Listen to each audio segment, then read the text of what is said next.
Hi friends, welcome to our channel. మహా ఈ విషయం జరిగాక అలా ఆలోచిస్తూ అటు ఇటు తిరుగుతూ ఉంటుంది.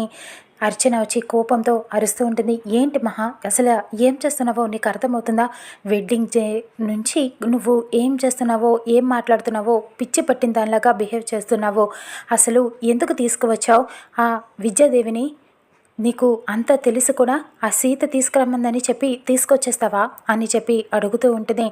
నేను జరిగింది చెప్పాక నీకు పడుతుంది పిచ్చి, నాకు కాదు అని మహా అరుస్తూ ఉంటుంది. ఇక అర్చన అంటుంది, ఏ సీతకి మాటిచ్చానని చరిత్రలో నిలిచిపోదామని అనుకుంటున్నావా? అందుకే తీసుకొచ్చావా అని అడుగుతూ ఉంటుంది. ఇకప్పుడు మహాలక్ష్మి అంటుంది, లేదు, చరిత్ర హీనురాలిలాగా మిగిలిపోకూడదనే ఆ సుమతిని ఇంటికి తీసుకువచ్చాను. చెప్పి చెప్తూ ఉంటుంది. CI3లో నిన్న నాకు ఫోన్ చేసి రమ్మన్నాడు, అర్జెంటుగా వెళ్ళాను.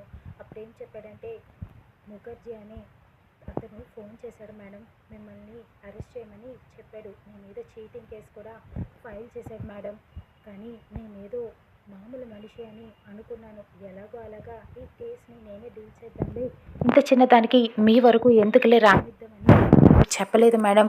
కానీ అతను చాలా ఇన్ఫ్లుయెన్స్ ఉన్న మనిషి అని చెప్పి, తనకి చాలా పెద్ద మనిషి అని, ఏం చేసైనా మిమ్మల్ని అరెస్ట్ చేయిస్తాడని చెప్పి అర్థమైంది నాకు. తర్వాత అందుకనే ఎంతోసేపు బ్రతిమిలాడితే ఒప్పుకున్నాడు. దానికి మిమ్మల్ని ఒక పని చేయమని చెప్పాడు. ఆ కేసు పెట్టకుండా ఉండాలి అంటే ఎలాగైనా జైల్లో ఉన్న విద్యాదేవిని విడిపించాలట బెయిల్ మీద బయటికి. అప్పుడు కానీ మీ మీద కేసు ఫైల్ చేయకుండా ఉంటానని చెప్పమన్నాడు మేడం. ఎందుకైనా మంచిది, మీరు కాంప్రమైజ్ అయిపోయి సుమతి గారిని బయటికి తీసుకొచ్చేయండి మేడం.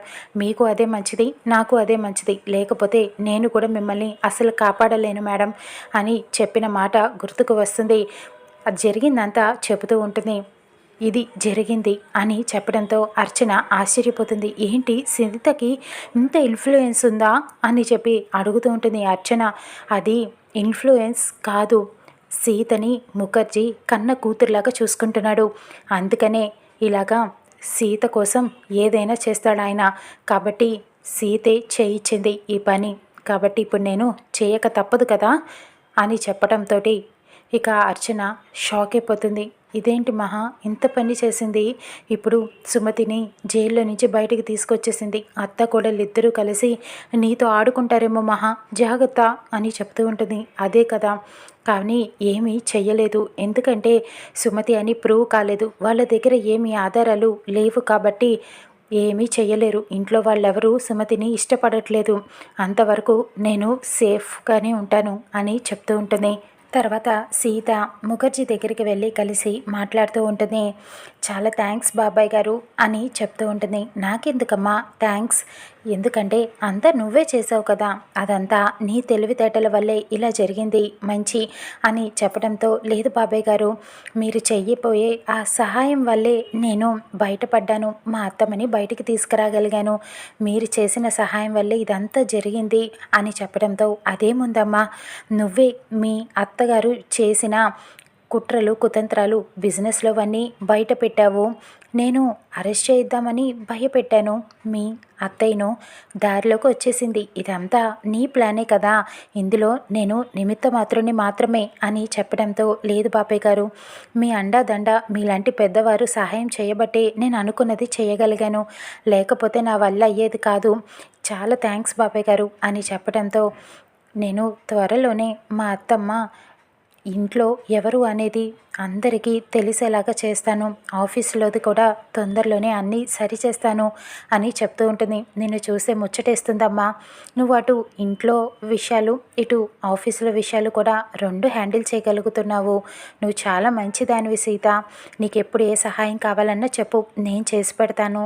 నువ్వేం వెనకడుగు వెయ్యొద్దు, అడగటానికి మొహమాట పడొద్దు అని చెబుతూ ఉంటాడు.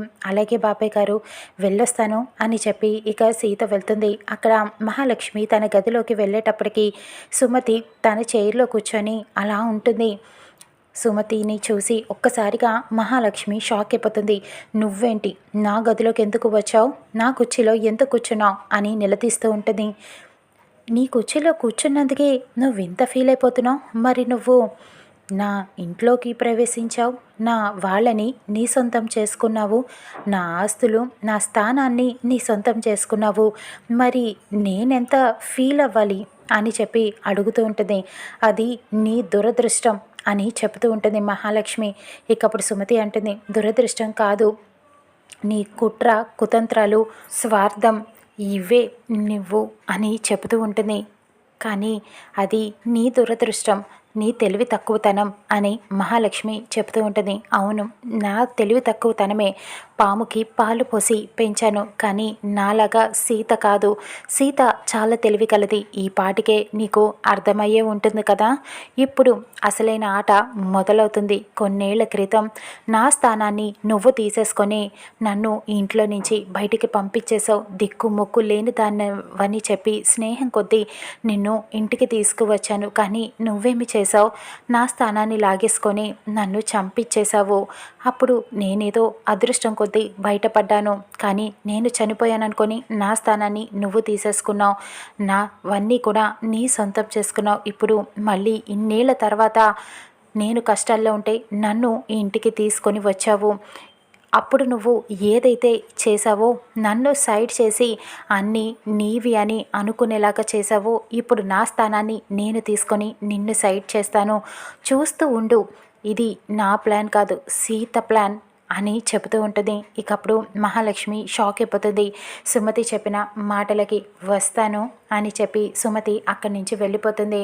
ఇక అక్కడ సీత వాళ్ళ అమ్మ నాన్నకి ఫోన్ చేసి జరిగిందంతా చెప్తుంది. చాలా సంతోషపడుతూ ఉంటుంది. నేను చేయలేని పని నువ్వు చేసావు సీత, చాలా గ్రేట్ అని శివకృష్ణ పొగుడుతూ ఉంటాడు. సీత చేతిలో నుంచి రామ్ ఫోన్ లాక్కొని, ఏంటి మామయ్య సిగ్గుపడండి ఇలాంటి పనులు చేసినందుకు, సీత కంటే బుద్ధి లేదు, మీకు కూడా సెన్స్ లేదా ఇలాంటి పనులు చేసినందుకు, అక్కడ మా అమ్మ చంపిన హంతకురాల్ని విడిపించి బయటికి తీసుకువచ్చారు, మా పిన్ని ఎంత చెప్పినా మీరు నమ్మరు కదూ అని చెబుతూ ఉంటాడు. లేదు రామ్, నిజంగానే తను నా చెల్లెలు సుమతియే, మీ అమ్మే, నేను చెబుతున్నది నిజం, నమ్ము రామ్ అని అనటంతో రామ్ అంటాడు, సరే అయితే మరి మా పిన్ని అబద్ధాలు చెప్తుందనా మీ ఉద్దేశం? ఆవిడ అన్నేళ్ళు స్నేహం ఎలా మర్చిపోతుంది మా అమ్మని? పోనీ మా నాన్న ఎలా మర్చిపోయాడు? 10 ఏళ్ళు కలిసి ఉన్నారు వాళ్ళు, మా నాన్న అయినా గుర్తుపట్టాలి కదా, కానీ మా నాన్న ఎందుకు గుర్తుపట్టలేదు? మీరు అన్నయ్య అంటున్నారు, మరి మా సుమతి గారు ఆవిడ స్టేషన్లో ఉంటే మీరెందుకు వెళ్ళి కాపాడలేదు? మీరేం చేసి బయటికి తీసుకురాలేదు? మరి ఎందుకు వదిలేశారు? మీ పని మీరెందుకు చూసుకున్నారు అని నిలదీస్తూ ఉంటాడు. అది కాదురా, నేను చాలా విధాలుగా ప్రయత్నించాను, కానీ నా వల్ల కాలేదు అని చెప్పడంతో, మీరు నాటకాడు ఆడకండి మామయ్య అని చెప్పి నిందిస్తూ ఉంటాడు.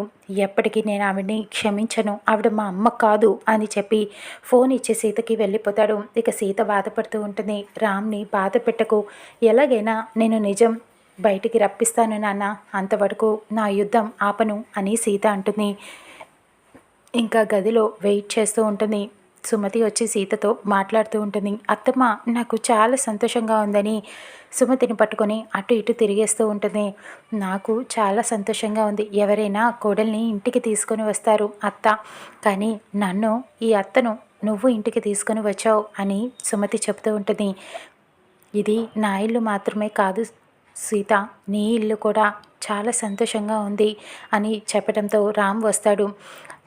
అసలు మీరు మా అమ్మే కాదు, ఎలా నమ్ముతాననుకుంటున్నారు, మా అమ్మని చంపిన హంతకురాలు అని చెప్పి తిడుతూ ఉంటాడు. సుమతి చాలా బాధపడుతూ ఉంటుంది.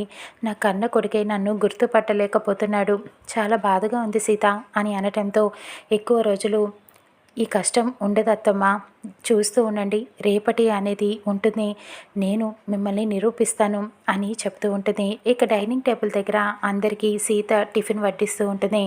ఇక సుమతిని కూడా రమ్మని చెప్పి, కూర్చోండి అత్తమ్మ, మీకు కూడా టిఫిన్ పెడతాను అని చెప్పి టిఫిన్ వడ్డిస్తూ ఉంటుంది. అందరూ సుమతి వైపు కోపంగా చూస్తూ ఉంటారు. ఇక మహాలక్ష్మి ఏం చేయబోతుందో చూద్దాం రానున్న ఎపిసోడ్లో.